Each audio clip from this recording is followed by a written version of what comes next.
Hello friends, हाय। कैसे हैं आप सब? आई होप आप सब अच्छा कर रहे होंगे, अच्छे होंगे। तो पिछले वीडियो में हम लोगों ने डिस्कस किया था कि बाल्यावस्था क्या है, बाल्यावस्था की समझ के बारे में हम लोगों ने पढ़ा था। और आज का जो वीडियो है, ये बाल्यावस्था के विकासात्मक परिप्रेक्ष्य को लेकर के है। बाल्यावस्था में किन किन तरह के किस किस तरह के विकास होते हैं, इसको लेकर के हम लोग का ये वीडियो है। तो टॉपिक शुरू करने से पहले, मेरा नाम शशि सिंह है और ये मेरा चैनल मेरे ही नाम से है। तो आप अगर इस चैनल पे नए हैं या इस वीडियो को देख रहे हैं तो इस चैनल को सब्सक्राइब कीजिए, वीडियो को लाइक कीजिए, लास्ट तक ज़रूर देखिए वीडियो को। और आपको अगर वीडियो पसंद आता है तो लाइक ज़रूर कीजिए। और जो लोग भी बीएड कर रहे हैं या बीएड में इंटरेस्टेड हैं या फिर आगे करना चाहते हैं या शुरू से पढ़ना चाह रहे हैं तो ये वीडियो ज़रूर उन्हीं लोगों के लिए है, क्योंकि अभी हम फर्स्ट ईयर के टॉपिक्स को डिस्कस करना शुरू किए हैं। उसके बाद फिर आगे हम लोग सेकेंड ईयर के बारे में भी देखेंगे, पर पहले अभी फर्स्ट ईयर के टॉपिक्स को क्लियर किया जाए। तो चलिए अपने टॉपिक की तरफ बढ़ते हैं। तो आज का हमारा टॉपिक है बाल्यावस्था के विकासात्मक परिप्रेक्ष्य। बाल्यावस्था में किस किस तरह के विकास होते हैं, इसको हम लोग देखेंगे। तो जैसा कि हम लोगों ने पहले पढ़ा है कि बाल्यावस्था में सर्वांगीण विकास होता है। सर्वांगीण विकास मतलब कि बालक की का संपूर्ण विकास होता है। उसकी शारीरिक विकास से लेकर के मानसिक विकास, उसके नैतिक विकास, उसके सामाजिक विकास, हर चीज़ों का विकास होता है। तो उसको हम लोग देखेंगे। और अलग अलग अनेक परिवर्तन भी होते हैं। हम लोग पिछले वीडियो में देखे थे, पढ़ा था हम लोगों ने कि अनोखे परिवर्तन होते हैं। कप्पू स्वामी ने बताया भी है कि ये परिवर्तन किस किस तरह के होते हैं। और इन परिवर्तनों की वजह से जो बालक के विकास की प्रक्रिया है, इस विकास को या बाल्यावस्था को समझने में थोड़ा माता पिता को कठिनाई भी होती है। तो जो आपको उससे डाउट है तो वो आप हमारा पिछला वीडियो देख सकते हैं। इसमें आपको बाल्यावस्था क्या है, उसके डेफिनेशंस, उसमें क्या क्या चीज़ उसमें होती है, उन सब चीज़ों के बारे में आपको उसका जो एक बेसिक नॉलेज है, समझ है, वो आपको मिल जाएगा।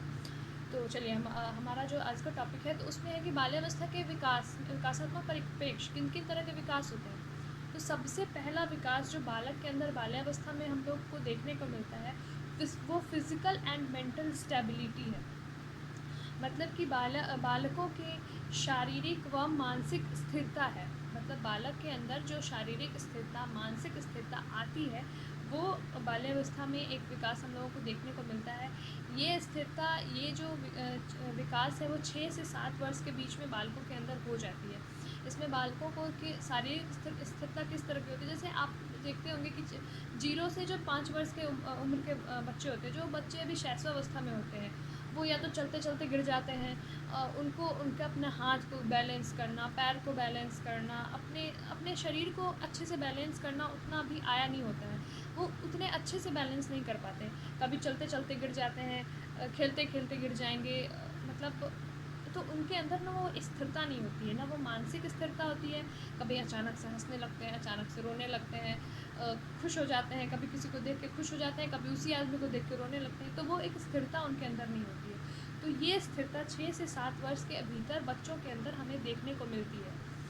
और मतलब एक कहा जा सकता है कि उनका जो मस्तिष्क है वो परिपक्वता की ओर बढ़ने लगता है, परिपक्व होने लगता है, वो स्वयं को वयस्क सा महसूस करने लगते हैं। तो ये एक उनके अंदर मतलब स्थिरता आती है, स्टेबिलिटी आती है। चंचल जो उनके दिमाग में जो उनके इमोशंस में जो मस्तिष्क में जो एक अलग तरह का बचपन में शैशवावस्था में जो एक होता है कि कभी हंस रहे हैं, कभी रो रहे हैं, कभी कुछ, वो एक चीज़ नहीं रह के स्टेबिलिटी उनके अंदर आती है। और रॉस ने इसे मिथ्या परिपक्वता भी कहा है। मतलब उनका वो कह रहे हैं कि ये स्यूडो मैच्योरिटी है। अभी पूरी तरह से बच्चा मैच्योर नहीं है, लेकिन कुछ कुछ मैच्योरिटी आती रहती है और बच्चे खुद को मतलब उस उम्र में भी सोचते हैं कि हम मैच्योर हैं, हम समझदार हैं। अब अपने आप में स्थिरता उनके अंदर आने लगती है इस वजह से। लेकिन ये एक मिथ्या मैच्योरिटी होती है। पूरी पूरी तरह से अभी वो परिपक्व नहीं होते हैं। रॉस के ही हिसाब से, रॉस का ही कथन है कि शारीरिक मानसिक स्थिरता बाल्यावस्था की सबसे महत्वपूर्ण विशेषता है। बाल्यावस्था की सबसे महत्वपूर्ण विशेषता क्या है कि उनके अंदर शारीरिक स्थिरता और मानसिक स्थिरता आती है। ये रॉस का कहना है कि शारीरिक व मानसिक स्थिरता बाल्यावस्था की सबसे महत्वपूर्ण विशेषता है। क्योंकि अगर हमारा शरीर हमारे कंट्रोल में नहीं होगा, हमारा मस्तिष्क हमारे कंट्रोल में नहीं होगा, तो हम कुछ भी अच्छा करना चाहेंगे तो करने की कोशिश भी करेंगे, पर वो हो नहीं पाएगा सही से। और वो चीज़ बचपन में ही, बाल्यावस्था में ही बच्चों में देखने को मिलती है, वो आ जाती है 6 से 7 वर्ष के बच्चों में। तो ये पहला विकास जो होता है बालकों में, वो क्या होता है, फिजिकल एंड मेंटल स्टेबिलिटी, शारीरिक व मानसिक स्थिरता। दूसरा विकास क्या होता है कि इंक्रीज इन मेंटल एबिलिटी, मानसिक क्षमताओं का विकास होता है। बाल्यावस्था में बालकों का मानसिक क्षमताओं का विकास क्या होता है, कैसे होता है, ये देखिए, बच्चों के अंदर ना तर्क वितर्क करने की थोड़ी थोड़ी क्षमता आने लगती है। वो आपसे किसी चीज़ के बारे में जानना चाहेंगे, पूछना चाहेंगे, फिर उसके बाद अगर आप वो बताइएगा तो वो अगर उन बातों से संतुष्ट नहीं है तो वो उस चीज़ पे तर्क वितर्क करना शुरू कर देंगे। वो अपना संवेदन, अपने इमोशंस को दिखाना जानने लगते हैं कि हाँ, हमको अब ये इमोशन दिखाना है, गुस्सा करना है, या फिर मतलब उनके अंदर संवेदन की भी एक क्षमता आने लगती है। साधारण बातों पे ध्यान देने लगते हैं। पहले होता है कि जब शैशवावस्था में बालक है, अगर आप उस रो रहा है, अरे बच्चा, उसको कुछ भी दिखा के, कुछ भी कह के चुप करा दिया जाता है। पर अब जब वो बाल्यावस्था में आ रहे हैं, उनके अंदर मानसिक क्षमताओं की वृद्धि हो रही है, तो वो साधारण बातों पे भी ध्यान देने लगते हैं। वो छोटी छोटी बातों को पकड़ते हैं, उनके ऊपर जानना चाहते हैं, उनके ऊपर तर्क वितर्क करने लगते हैं। और इतना ही नहीं, उनके अंदर जो मानसिक क्षमताओं का विकास होता है, इस वजह से उनका जो पूर्व अनुभव होता है, अगर उनको उन्हें लगा है कि अगर मैंने इस चीज़ को छुआ और मेरा हाथ जल गया, तो ये उनका जो पूर्ण अनुभव है, उस चीज़ों को याद रखने की भी याद भी रखना वो शुरू कर देते हैं। मतलब उनके बाल्यावस्था में वो अपने पूर्व अनुभवों को भी याद रखना शुरू कर देते हैं। उनकी स्मरण शक्ति का भी विकास होने लगता है। जैसे कि अगर उनके साथ कोई घटना घटी, उससे जो उन्हें अनुभव मिला, उन चीज़ों को वो स्मरण रखने लगते हैं, मतलब याद रखने लगते हैं। तीसरा विकास क्या है कि उनके अंदर जिज्ञासा की प्रबलता होती है, फोर्सफुल क्यूरियोसिटी होती है, जिज्ञासा की प्रबलता। आप इन सब पॉइंट्स को चाहे तो नोट भी कर सकते हैं, या फिर अगर देखेंगे तो आपको समझ में आ जाएगा। थोड़ा बहुत अगर याद रहा तो आप अच्छे से उन चीज़ों को लिख सकते हैं एग्जाम्स में, या फिर प्रिपेयर कर सकते हैं उस हिसाब से अपने नोट्स को। तो जिज्ञासा की प्रबलता, फोर्सफुल क्यूरियोसिटी उनके अंदर होती है। हर एक चीज़ों के बारे में वो जानना चाहते हैं कि ये क्या है, ये क्यों है, ये ऐसे क्यों हुआ, ऐसे क्यों नहीं हुआ। उन सारी चीज़ों को, हर एक चीज़, मतलब हर एक चीज़ों के बारे में उनको जानना होता है कि यार ये क्या है, पापा ये क्या है, मम्मी ये क्या है, भैया वो क्या है। मतलब हर चीज़ को जानने के लिए उनके अंदर एक जिज्ञासा, हर चीज़ों को जानने की क्यूरियोसिटी होती है। ये क्या है, ऐसे क्यों हुआ, वैसे क्यों हुआ, ऐसे क्यों नहीं हुआ।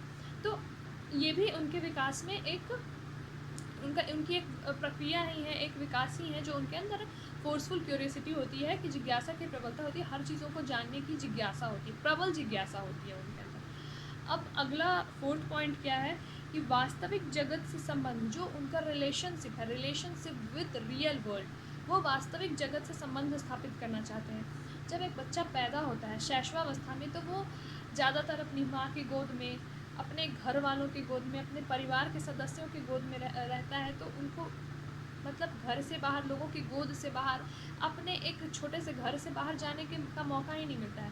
पर अब जब वो बाल्यावस्था में आए हैं, धीरे धीरे वो स्कूल की ओर बढ़ते हैं, घर से बाहर निकलते हैं, अपने आस पड़ोस को देखते हैं, अपने दोस्तों को देखते हैं, उससे अपने समाज को देखते हैं। एक स्कूल, विद्यालय भी एक छोटा सा समाज का लघु रूप ही कहा गया है, क्योंकि उसमें हर तरह के बच्चे आते हैं, जो हर तरह के सोसाइटी से होते हैं, उनका अलग अलग कल्चर होता है, तो हर तरह के बच्चों से मिलते हैं। तो एक उनका वास्तविक जगत से उनका सीधा संबंध तब बनता है। वो एक छोटा बच्चा अपने आप को एक बहुत बड़े विशाल जैसा एक संसार है, विशाल संसार के सागर में पाता है, और वो हर लोगों के साथ अपना एक संबंध स्थापित करना चाहता है, दोस्त बनाना चाहता है, बड़े लोगों से बात करता है। तो वो उनका जो उस टाइम बाल्यावस्था में उनका जो वास्तविक जीवन से एक संबंध भी स्थापित होता है, इसको हम लोग कहेंगे रिलेशनशिप विद रियल वर्ल्ड, मतलब वास्तविक जीवन से संबंध स्थापित करता है। अब फिफ्थ पॉइंट क्या है, अगला पॉइंट है रचनात्मक कार्यों में आनंद, मतलब प्लेजर इन क्रिएटिव एक्टिविटीज़, उसको रचनात्मक कार्यों में आनंद आने लगता है। लड़कियां हैं तो वो अगर अपने घर में कढ़ाई करना देख रही हैं, सिलाई करना देख रही हैं, कुछ लड़कों को भी इसमें इंटरेस्ट होता है, तो वो कढ़ाई करना सीखना चाहते हैं। मतलब छोटे बच्चे जो होते हैं, तो उसमें तो लड़का लड़की क्या, सबको चाहिए था। अगर माँ कुछ सील रही है घर में, कुछ कोई आदमी, कोई बड़ा आदमी कुछ सिलाई कर रहा है, कुछ कढ़ाई कर रहा है, तो उसको भी चाहिए होता है कि हमको भी सुई धागा दो, हम भी सिलेंगे। और या फिर ये बुनाई हो रहा है, तो उन सारे जो भी रचनात्मक कार्य हैं, बड़े भाई बड़े बहन अगर कुछ बना रहे हैं, आर्ट एंड क्राफ्ट का ही कुछ चीज़ बना रहे हैं, तो छोटे बच्चे उसे देख के, जो बाल्यावस्था के जो बालक होते हैं, वो उसे देख के वो भी उन सारे चीज़ों में अपना रुचि लेना शुरू कर देते हैं। मतलब उनको आनंद आने लगता है कि अच्छा हाँ, हम भी ये करेंगे, मैं भी ये करूँगा, मैं भी ये करूँगी, और वो उन चीज़ों को सीखने लगते हैं। तो फिफ्थ हम लोग देखें कि ये फिफ्थ पॉइंट जो है वो रचनात्मक कार्यों में उन्हें आनंद आने लगता है। मतलब प्लेजर इन क्रिएटिव एक्टिविटीज़, जो भी क्रिएटिव एक्टिविटीज़ हैं उनको करने में उन्हें बड़ा मज़ा आता है, वो करना शुरू कर देते हैं और धीरे धीरे यहाँ से ही सीखना भी शुरू करते हैं। इसी हिसाब से हमने देखा कि उनकी रुचि भी बनती है, तो अपने रुचि के हिसाब से वो कार्य ढूंढते हैं। अगर उनको कुछ किसी चीज़ में मन नहीं लग रहा है, किसी चीज़ में मन लग रहा है, मतलब जिसमें उनकी रुचि है, उन कार्यों को वो सीखना करना शुरू करते हैं। अगला पॉइंट क्या है? सामाजिक गुणों का विकास, डेवलपमेंट ऑफ सोशल क्वालिटीज़। मतलब जो सोशल क्वालिटीज़ हैं उनका विकास होता है, उनके अंदर सामाजिक गुणों का विकास होने लगता है। अब सामाजिक गुण क्या है? आज्ञाकारिता है, संवेदनशीलता है, सहयोग की भावना है, सद्भावना है। बच्चे जब कुछ अपने ग्रुप में खेल रहे होते हैं, उसमें किसी के पास कुछ नहीं है, कोई किसी के पास साइकिल चला रहा है, अगर कोई एक बच्चा साइकिल चला रहा है, दूसरा बच्चा देख रहा है, उसका दोस्त है, तो वो अपना साइकिल उसे ज़रूर देगा चलाने के लिए। तो ये एक सहयोग की भावना उनके अंदर आती है। जब वो स्कूल में जाते हैं, किसी के पास पेंसिल नहीं है, रबर नहीं है, इरेज़र नहीं है, तो वो कोशिश करते हैं कि वो हेल्प करें उसका। तो एक सहयोग की भावना, ये सब सामाजिक भावना है, सामाजिक सोशल क्वालिटीज़ है, जिनका विकास उनके अंदर धीरे धीरे होने लगता है। माता पिता अगर कुछ कह रहे हैं या बड़े कुछ कह रहे हैं, उन बातों की, उनकी आज्ञा को मानना, आज्ञाकारिता की भावना उनके अंदर आती है। मतलब अच्छी भावनाओं का विकास, जो सामाजिक गुण हैं उनका विकास होना शुरू हो जाता है। अगला पॉइंट है नैतिक गुणों का विकास, डेवलपमेंट ऑफ मोरल ट्रेट्स। अब नैतिक गुण क्या है? तो किसी के साथ न्यायपूर्ण व्यवहार करना, ईमानदारी से। अगर कोई खेल खेल रहा है, तो कुछ बच्चे होते हैं जो चीटिंग करना शुरू करते हैं कि अच्छा, मान लो कि अगर हाइड एंड सीक ही खेल रहे हैं, तो कोई कहा कि नहीं, अभी मैं चोर नहीं बना, या फिर पकड़न पकड़ाई खेल रहे हैं, तो कोई बच्चा कहता है कि नहीं, मैं चोर नहीं हूँ। तो कुछ बच्चे होते हैं जिनके अंदर, जो अभी बाल्यावस्था में होते हैं, जिनके अंदर ये विकास होना शुरू हुआ होता है, तो वो उन सारी चीज़ों को ऑब्जर्व करते रहते, देखते रहते हैं। तो वो एक न्यायपूर्ण ढंग से उन्हें बताते हैं कि नहीं, इस तरह से ऐसा नहीं हुआ था, ऐसे हुआ था, तो तुम चोर हो। मतलब इस तरह के गेम में, खेल में, या फिर अलग अलग तरह से उनके अंदर जो नैतिक भावना है, ईमानदारी की भावना है, सच्चाई की भावना है, न्यायपूर्ण तरीके से किसी भी चीज़ को देखने की भावना है, इन सारी चीज़ों का विकास होने लगता है। या फिर छोटे छोटे कहानियों के द्वारा ही उन्हें स्कूल में या घर पे उनके अंदर ये सब भावनाएं डाली जाती हैं, जिनका विकास उनके अंदर बाल्यावस्था में होने लगता है। शैशवावस्था में बच्चों में इतनी समझ नहीं होती है कि वो इन सारी चीज़ों को समझ सके, पर धीरे धीरे बाल्यावस्था में, जैसे कि हमने पहले देखा कि उनके अंदर शारीरिक व मानसिक स्थिरता होने लगती है, मानसिक क्षमताओं का विकास होने लगता है, तो उन्हीं विकास के साथ साथ इन चीज़ों को समझने की भी क्षमता उनके अंदर आने लगती है। वो शक्ति उनके अंदर बढ़ जाती है कि वो नैतिक चीज़ों को न्यायपूर्ण ढंग से, ईमानदारी से चीज़ों को देख सके, समझ सके। तो ये विकास उनके अंदर होने लगता है। अब स्ट्रैंग साहब हैं, मतलब फ़िलोसोफर होंगे, हैं, थिंकर हैं, तो उनका कहना है कि 6, 7, 8 वर्ष के जो बालक होते हैं, 6, 7, 8 वर्ष के जो बालक होते हैं, उनके अंदर अच्छे बुरे की भावना की समझ, उनका ज्ञान, ईमानदारी, न्यायपूर्ण व्यवहार, सामाजिक मूल्यों, इन सब भावनाओं का विकास होने लगता है। तो स्ट्रैंग के शब्दों में क्या है कि 6, 7, 8 वर्ष के बालक में अच्छे बुरे के ज्ञान का एवं न्यायपूर्ण व्यवहार, ईमानदारी और सामाजिक मूल्यों की भावना का विकास होने लगता है। मतलब जो 6, 7, 8 वर्ष के बालक हैं, उनके अंदर ये सारे जो नैतिक मूल्य हैं, उन सब का विकास होने लगता है। अगला पॉइंट है बहुमुखी व्यक्तित्व का विकास, डेवलपमेंट ऑफ एक्सट्रोवर्ट पर्सनालिटी, बहिर्मुखी व्यक्तित्व का विकास। जब तक बालक शैशवावस्था में होता है, तो उसकी पर्सनालिटी अंतर्मुखी व्यक्तित्व की होती है। मतलब अंतर्मुखी होती है, मतलब इंट्रोवर्ट होती है, क्योंकि वो बच्चा माँ के पास रहता है, घर वालों के पास रहता है, बाहरी लोगों से नहीं मिलता जुलता है, मतलब घर के अंदर, परिवार के अंदर कुछ लोगों के बीच ही रहता है, तो वो अंतर्मुखी होता है। सबके साथ बात करने में झिझकता है, कोई अनजान व्यक्ति अगर आ जाए तो उसके पास जाने से झिझकता है। उनसे बात करने से झिझकता है। पर जैसे जैसे बच्चा बड़ा होता है, बाल्यावस्था में आता है, तो वो स्कूल जाता है, अपने दोस्तों से मिलता है, अन्य लोगों से मिलता है, तो उनके अंदर एक जो एक्सट्रोवर्ट पर्सनालिटी है, बहिर्मुखी जो उनकी व्यक्तित्व है, उसका विकास होने लगता है। वो लोगों से मिलता जुलता है, उनसे बात करता है, लोगों के साथ अन्य दूसरे बालकों के साथ खेलता है। घर में ही दूसरे बाहर से कोई गेस्ट आते हैं तो उनसे मिलता जुलता है, उनसे बातें करता है, अपने स्कूल के बारे में, अपने पढ़ाई के बारे में, अपने दोस्तों के बारे में। तो इन सब तरह से उसके अंदर एक एक्सट्रोवर्ट पर्सनालिटी का जो डेवलपमेंट होता है, मतलब डेवलपमेंट ऑफ एक्सट्रोवर्ट पर्सनालिटी, बहिर्मुखी व्यक्तित्व का विकास होना उसके अंदर शुरू हो जाता है। अगला पॉइंट है, अगला विकास जो उसके अंदर होता है वो संवेगों का दमन व प्रदर्शन। वह उसके अंदर अपने इमोशंस को सप्रेस करना और अपने इमोशंस को एक्सपोज करना, उन दोनों ही चीज़ें उन्हें आने लगती हैं। मतलब suppression and exposition of their emotions, suppression and exposition of emotion, अपने संवेगों का दमन व प्रदर्शन दोनों करने लगते हैं। मतलब जैसे उनको बड़े आदमी, कोई बड़े लोग डांट रहे हैं तो गुस्सा उनको तब भी आता होता है कि, लेकिन उस वक्त वो अपने उस इमोशन को सप्रेस करना जानते हैं कि हम अभी यहाँ पे अगर गुस्सा करेंगे तो 2 झापड़ हो सकता है, ऊपर से और पड़ जाए। या फिर अपने दोस्तों के साथ, अगर वही अपने दोस्तों के साथ, अपने से छोटे बच्चों के साथ, मित्र के साथ, किसी के साथ लड़ाई हो जाए तो फिर वो अपने गुस्से को सप्रेस करना मतलब एक्सप्रेस करना जानते हैं, एक्सपोज करना जानते हैं। वो उस टाइम लड़ लेते हैं, झगड़ लेते हैं।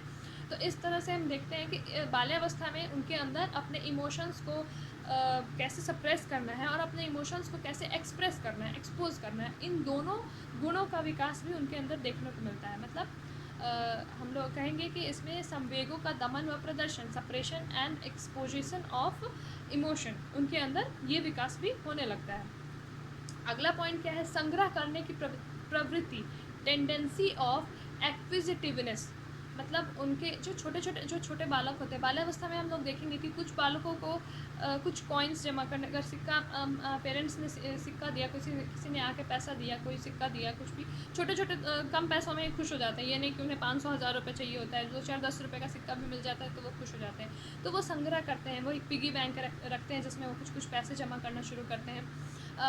जब खेल रहे होते हैं तो बालू के ढेर में या मिट्टी के ढेर में अगर अलग अलग चमकीले पत्थर उनको दिख जाते हैं तो वो पत्थर भी संग्रह करने लगते हैं, पत्थर को भी बचा के कलेक्ट करके रखना शुरू कर देते हैं।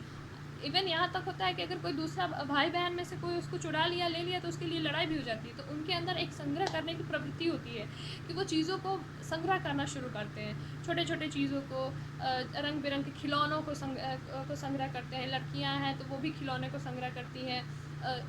उन्हें थोड़ा ज़्यादा साज सजावट की चीज़ें पसंद आती है तो वो भी छोटी बच्चियाँ भी चूड़ियाँ या फिर कुछ अपने हिसाब से उनको जो उनकी रुचि है जिस चीज़ों में, उन चीज़ों को संग्रह करने लगते हैं। बहुत बच्चे क्या करते हैं, माचिस के जो डिब्बी होती है उसे भी बचा के उसे भी कलेक्ट करके रखना शुरू करते हैं। तो उनके अंदर बाल्यावस्था में एक संग्रह करने की प्रवृत्ति भी आती है, वो चीज़ों को संग्रह करने लगते हैं, कलेक्ट करके जमा करके रखना शुरू करते हैं। अगला पॉइंट क्या है, निरुद्देश्य भ्रमण की प्रवृत्ति, tendency of roaming about without aim. मतलब उनके अंदर बिना वजह बेवजह ही घूमना शुरू कर रहे हैं। जब बच्चे बड़े होते हैं, किशोरावस्था में जाते हैं, तो कुछ काम से निकले, खेलने के लिए ही निकले, कुछ बालक मिल गए, चले दोस्तों के साथ खेलने गए, कुछ चीज़ें लाने को गए, या फिर किसी भी तरह का एक उद्देश्य से बाहर निकलते हैं।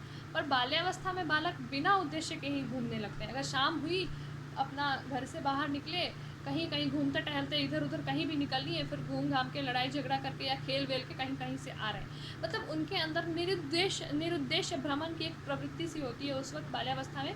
बिना किसी उद्देश्य के ही वो अपने घर से बाहर निकलते हैं, घूम घाम के कहीं से इधर उधर घूम के अपने दोस्तों के साथ खेल के, या 4-5 दोस्त निकल लिए, घूम घाम के कहीं से आ गए। तो ये एक प्रवृत्ति उस वक्त उनके अंदर एक ये भी विकास होता है कि वो निरुद्देश्य भ्रमण की प्रवृत्ति उनके अंदर आती है।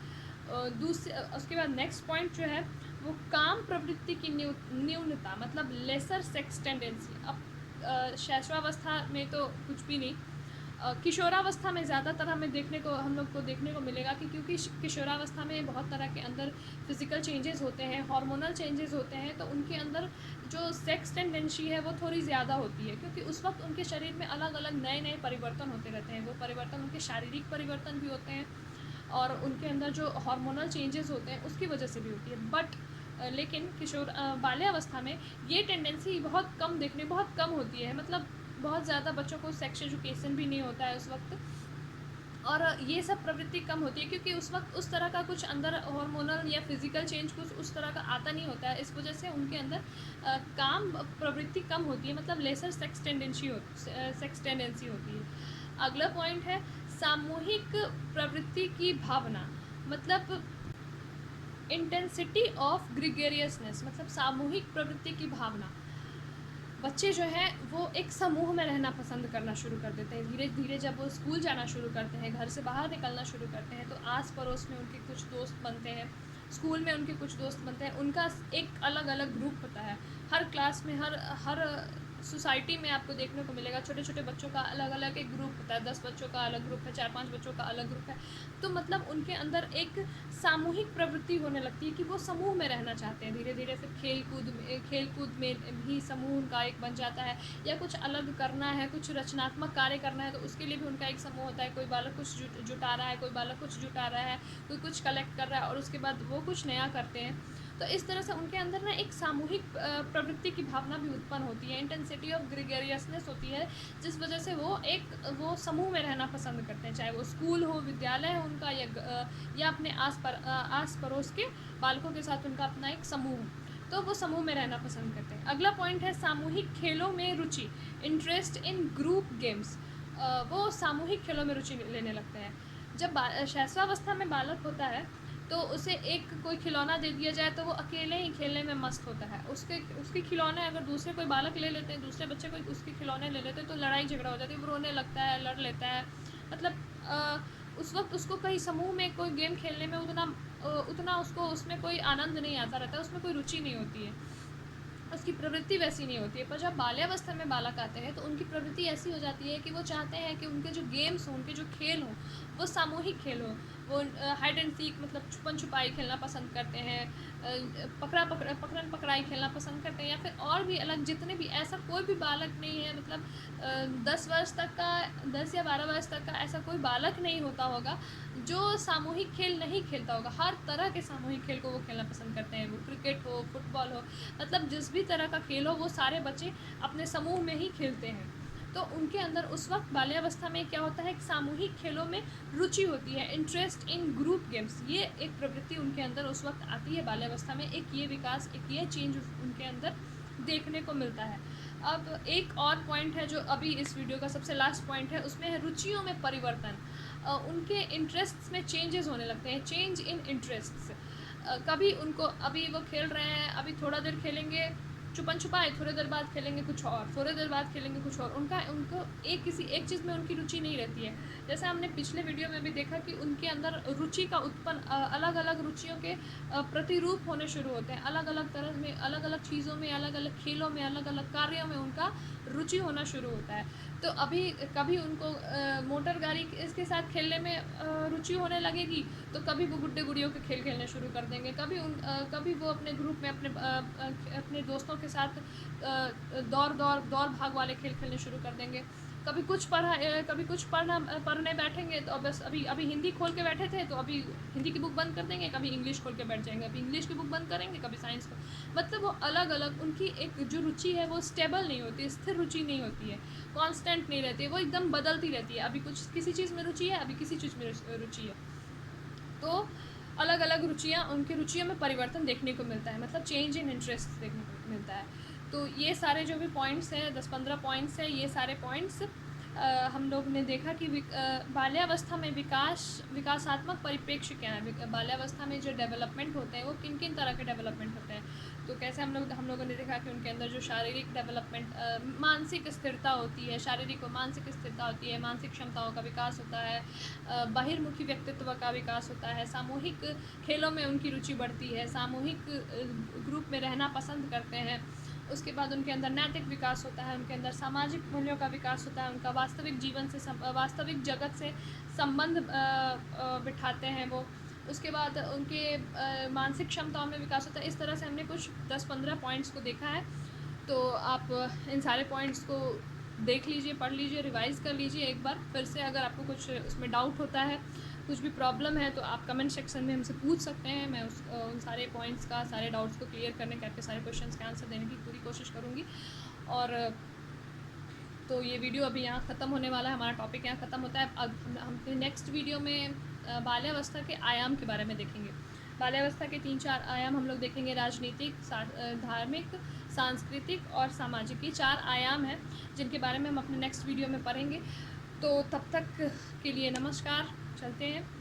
और स्टे होम, स्टे सेफ़, अच्छे से रहिए, अपने घर पे रहिए। कोरोना वायरस का समय है तो बिना बेवजह आप भी निरुद्देश्य भ्रमण की प्रवृत्ति ना लाइए अपने अंदर, अपने घर पे रहिए, सेफ़ रहिए। और इस चैनल को सब्सक्राइब कीजिए, वीडियो को लाइक कीजिए, शेयर कीजिए अपने दोस्तों के साथ। Thank you, have a good day, bye.